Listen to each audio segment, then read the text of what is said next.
Merci Jérôme. Et lorsqu'on a discuté en fait avec les équipes d'HTC Vive, on s'est dit c'est important, et je crois que Marcel Afergan l'a beaucoup souligné, ce type de dispositif, vous pouvez le mettre dans un centre de simulation, vous pouvez le mettre dans un CHU, mais à un moment donné, ce qu'on souhaite, c'est que si à Station F, si dans un hôtel à Clermont-Ferrand, on doit faire une formation à 15h ou à 17h, on en a beaucoup parlé également avec Invivox, qui est un de nos partenaires, là, qui vient faire une belle levée de fonds pour la formation notamment présentielle, de se dire, avec Patchy Hospital, avec Julien Delpech, de se dire, eh bien, à 15 ou 16h, on pourrait proposer une formation. Sauf à 15 ou 16 heures, il n'y a pas tous les informaticiens, toute l'équipe technologique de Simforest pour l'installer. Il faut d'autres solutions plus simples. Et Hervé, je te laisse en parler. Oui, merci Jérôme, et puis bravo pour tout ce qui a été réalisé et la vitesse aussi à laquelle ça a été réalisé. Je pense que si on regarde rapidement, je pense qu'il faut réaliser que la réalité virtuelle, ça existe depuis 25 ans, en aéronautique principalement. Mais depuis 2 ans, il y a une accélération énorme, et de voir déjà un certain nombre de réalisations des programmes comme Orion qui vont vraiment en opérationnel maintenant, si rapidement, je pense que c'est exceptionnel. Juste un petit mot pour voir un petit peu pourquoi on est rentré là-dedans, quelle est l'ambition. HTC a 20 ans, 21 ans exactement, et a été créé par toujours sa fondatrice et présidente actuelle, en fait, pour mettre un ordinateur dans la poche, pour mettre Internet dans la poche. Et donc, c'était rendu possible par une technologie, l'écran tactile. Et c'est ce que l'on connaît actuellement, et on a oublié toutes les phases par lesquelles on est passé. Mais ce qu'il faut réaliser, c'est que la réalité virtuelle, ou disons plus généralement la réalité immersive, eh bien, c'est tout simplement la prochaine étape. C'est la possibilité d'interagir avec l'information sans abstraction, donc sans écran. Donc c'est la vision naturelle pour quelque chose qui n'existe pas physiquement.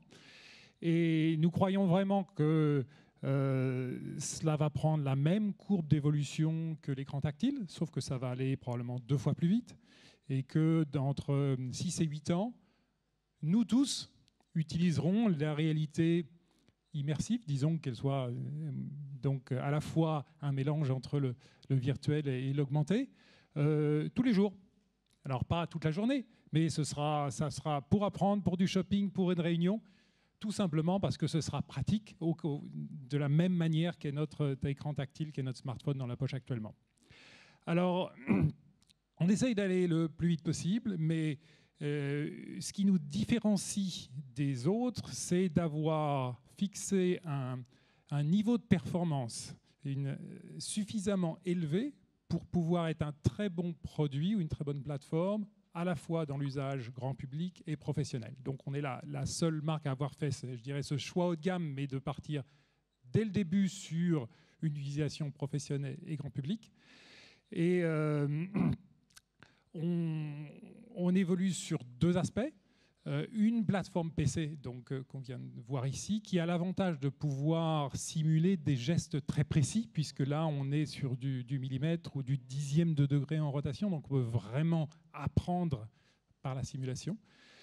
Mais l'ambition, c'est évidemment de pouvoir aussi rendre les choses beaucoup plus faciles à déployer, d'où donc ce premier produit qu'on appelle un casque autonome, un standalone, qui va permettre, lui, de développer la grande majorité, le gros marché de la simulation, qui est plutôt une simulation procédurale, où on apprend vraiment des procédures, sans avoir forcément besoin d'un geste précis au millimètre.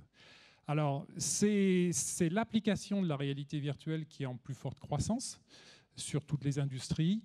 Je pense que si certains d'entre vous étaient à Vivatech, vous aviez pu voir Air Liquide, Airbus, Vinci, dont tu parlais, Jérôme, vraiment donc pousser déjà et ne pas présenter ça comme quelque chose de demain, mais présenter comment ils l'utilisent en interne.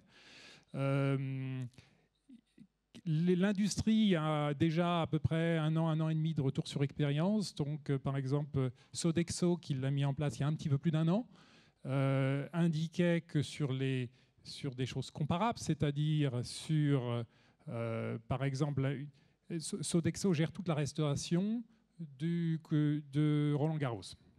Et donc, ils ont pu comparer l'efficacité de la formation initiale en présentiel, avant, et de la formation de tous les managers en réalité virtuelle il y a un an.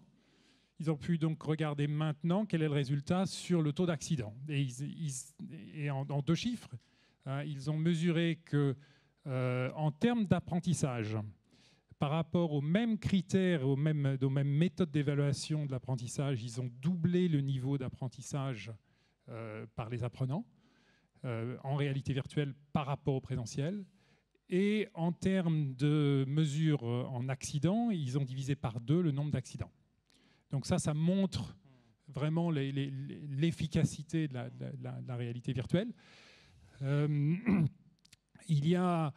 On voit bien qu'il y a une grosse tendance, que ce soit chez Airbus, que ce soit chez Volkswagen, qui maintenant aussi vient d'annoncer donc, le déploiement de la formation par simulation. Là déjà pour 10 000 personnes, là en un petit peu plus de 6 mois. Ouais. Donc c'est vraiment une grosse tendance. Et c'est pour ça, là je pense que Léa peut nous diffuser peut-être le film qui montre que pour diffuser en fait à plusieurs dizaines de milliers de personnes, et ça peut être le cas dans des centres comme les soins infirmiers, d'avoir ce casque autonome, donc qui est la première sortie européenne. Donc merci encore Hervé de ton soutien, et je te laisse peut-être expliquer le fonctionnement. Alors ce casque est pour l'instant en accès développeur, et donc il sera lancé un petit peu avant la fin de l'année. Et effectivement, donc il est autonome, l'application est chargée. Le tracking du mouvement, donc lui était réalisé par les 2 caméras que vous voyez ici.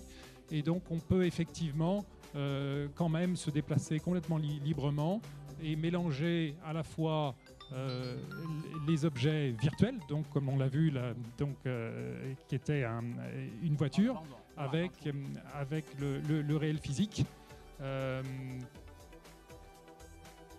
Alors il a beaucoup d'autres avantages, c'est comme tout produit personnel, il va pouvoir être multi-usage.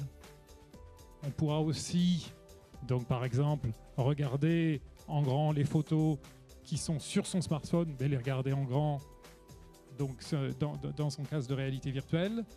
Mais on pourra aussi utiliser ses mains, comme vous voyez actuellement, donc agrandir une image, pointer une image, sélectionner, ce qui va permettre quand même de faire beaucoup de scénarios en formation par simulation. Alors, après, je dirais, on pourrait dire, pourquoi Sim4Health ? Quelle est la stratégie derrière cela ? Alors, comme notre vision est vraiment que la réalité virtuelle a beaucoup d'applications et a le pouvoir de vraiment changer des matières de travailler, nous cherchons à nous associer à des partenaires qui ont la même ambition dans leur secteur. Et c'est ce que nous avons trouvé au sein de Sim4Helm, c'est-à-dire ce qui est assez rare, c'est la combinaison d'un savoir métier extrêmement fort dans la verticale, d'un savoir d'exécution, c'est la pédagogie, et d'une compétence technologique pointue. En général, dans des sociétés plus jeunes, on trouve 1 ou 2 de ces compétences, mais rarement les 3.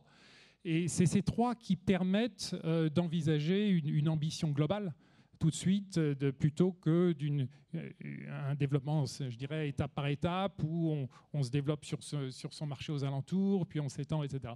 Et c'est ça que nous recherchons, parce que nous pensons que vraiment c'est comme ça que le marché va se dégager. Qu'est-ce que nous souhaitons apporter dans ce cadre-là ? C'est 2 choses. L'une part, la possibilité donc d'accélérer le développement international. D'autre part, la possibilité d'être au top de la technologie. Parce qu'il y a quand même beaucoup de choses qui viennent. On est juste aux 2 ans des premiers produits.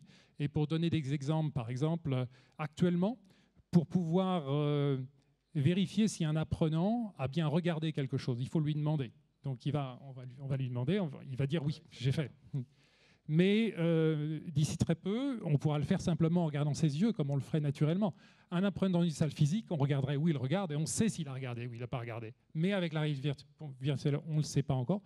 Mais l'année prochaine, on pourra le savoir avec ce qu'on appelle le eye tracking, donc le suivi des yeux. Et actuellement, il faut des manettes. Donc c'est des avantages, c'est des inconvénients, c'est quand même pas super naturel.